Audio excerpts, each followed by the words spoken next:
Welcome to Our Power, a session of inspiring good news. Today we have a few inspirationally strong guests who have conquered many difficult tasks in their lives. These people's stories are incredible and moving. Local people here in Savannah discuss how they decided to change their lives for the better. This first story is about a woman that overcame the lifestyle of drug addiction and is now living better than ever. What I overcame was a drug addiction, alcoholism, and I had a criminal history. And I believe that was one of my biggest accomplishments of overcoming. No, to be honest with you, I did not feel like I would overcome drugs and alcohol. Just to go back a little bit, when I graduated from high school, I thought it was going to be this, me going to college, me getting married, and just living this gorgeous life. And somewhere I felt myself, and I decided to use drugs. And at the time I had a boyfriend at the time that was using drugs, and a little peer pressure there. I decided to use it, but a little peer pressure there from the guy that I was going with, and eventually started using drugs, eventually started hanging out in the streets, living on the streets, criminal activity, and drinking. So I made that my permanent lifestyle.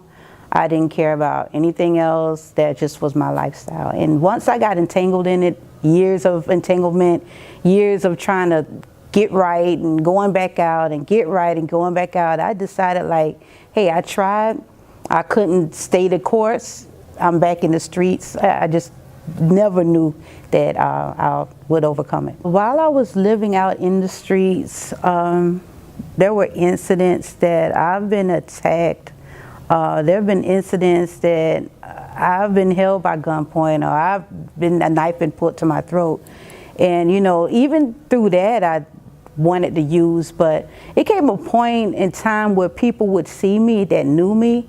They would plant little seeds like, what are you doing out here? Girl, you was in college. Or girl, what you doing for yourself? And then even those little seeds would always add up until the point, you know, it's not being tired. It's like knowing that, hey, I can do better, because these people reminded me, hey, you better than this. Why are you resorting to this? And so that began to open my eyes. And I believe the last incident that really made me aware of me is when I saw these little children at the bus stop.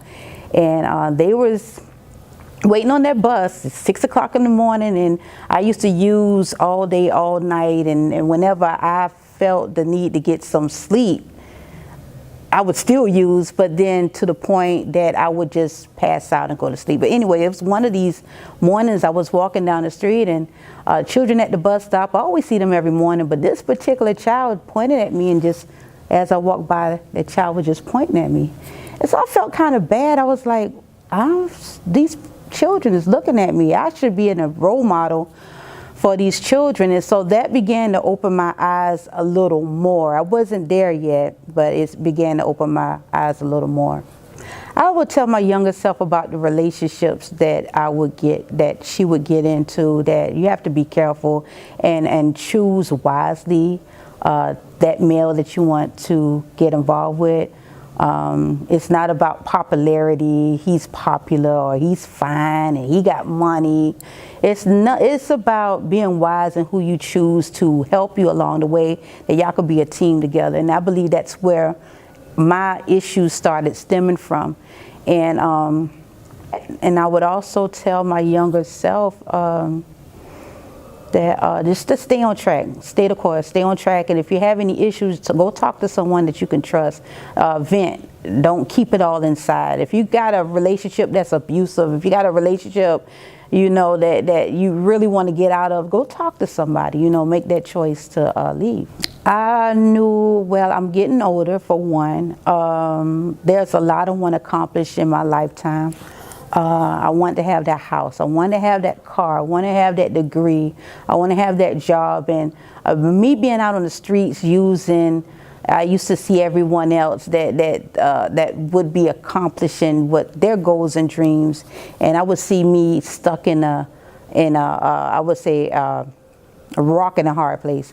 And so I just felt that there was hope that I can do better, and I eventually wanted to do better. And that's when I began to change. That's when I began to surrender and say, hey, I need some help. And that help didn't come from the people that I was around or my mom. I had to dig within myself and rely on a power greater than myself. And on a spiritual note, I reached out to God of my understanding, and one night when I was tired, and from there, that's where my strength came from.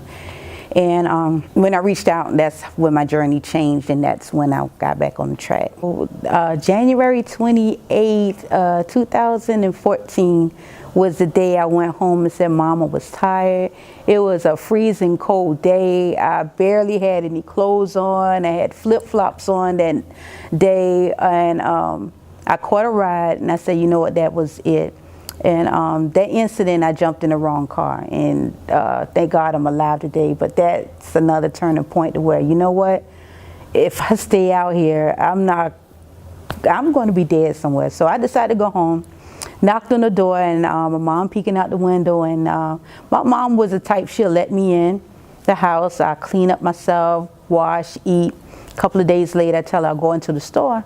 I disappear for a month, 3 months, 60, I mean, it didn't matter.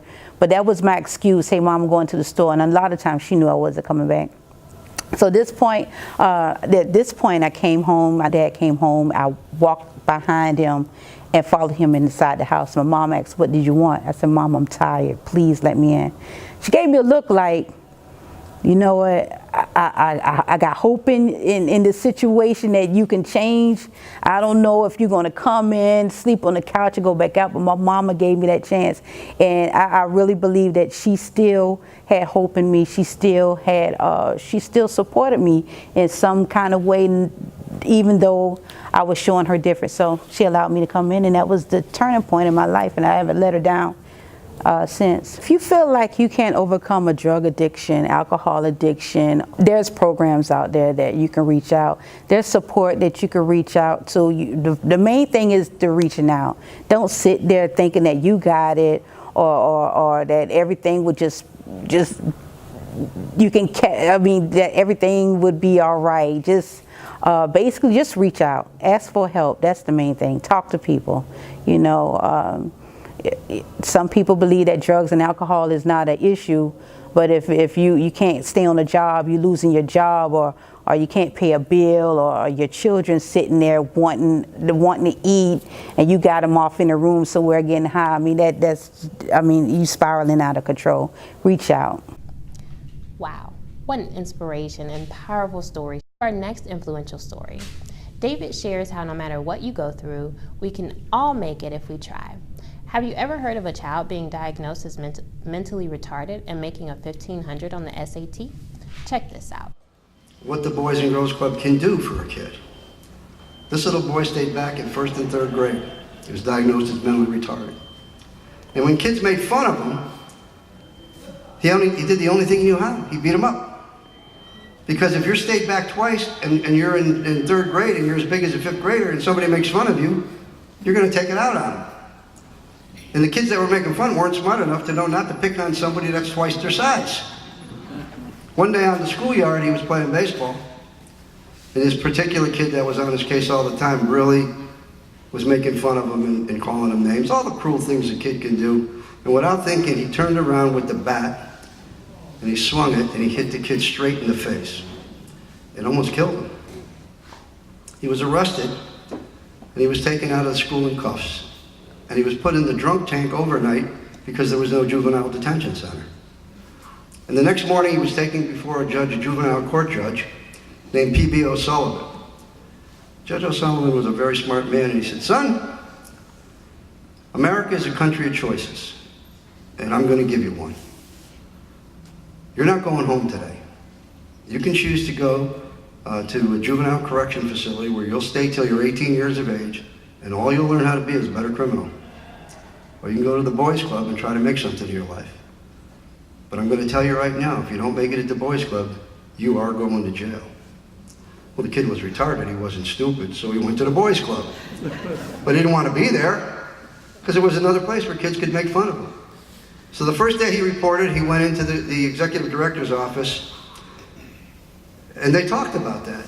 And the guy said, well, what do you like? Because this guy was convinced everybody was good at something, and this kid wasn't good at anything. He wasn't athletic, he wasn't a good student, he was slow, and he was antisocial. And the kid said, well, I'm learning how to play a trumpet. He said, okay, here's the deal. You come every day and do your homework. You go down into the basement, you practice your trumpet. You don't have to play with the other kids. So every day he went to the club, he practiced his trumpet for 4 or 5 hours. You get to be pretty good, you practice that long. When he was 13, he auditioned for a musical group. He had to be 21 in order to make it into that musical group. But he was so good they couldn't keep him out, so they gave him a false ID that said he was 21. And in those days, they didn't have photographs, so they couldn't prove it. And he started playing with the group. When he turned 16, he played in Carnegie Hall on the great stage in New York as a soloist for the first time with the trumpet. He learned how to play at the Boys Club. Later that year, he played on the White House lawn for Jack Kennedy and his wife 11 days before he was assassinated. Still not a good student, still getting D's in high school, but his family was thrilled that he was passing. And he walked into the wood shop, and he decided he wanted to try that, and he was pretty good at it. So the executive director saw what he was doing. He said, well, you got to be able to read in order to build things. You got to be able to know math and how to measure. And if you're playing music, you got to know the alphabet and how to count. He said, you're not retarded, you're lazy. So he became the booter, the kid became the bootee, and every day he went to there, and now the pressure was on. When he got into high school in his junior year, he decided he wanted to work with kids. He went to see his guidance counselor, and his guidance counselor laughed at him. He said, you're not college material. You're going to fail the rest of your life. So just get used to that. He said, but you know what? Take the PSATs, and if you do well, maybe we'll get you into prep school. So he took the PSATs, the scores came back to the school, they called his parents in, and they accused him of cheating. Because these students don't get 1,500 on their PSATs. So they decided they would let him take the SATs in a room by himself. He got 1,575.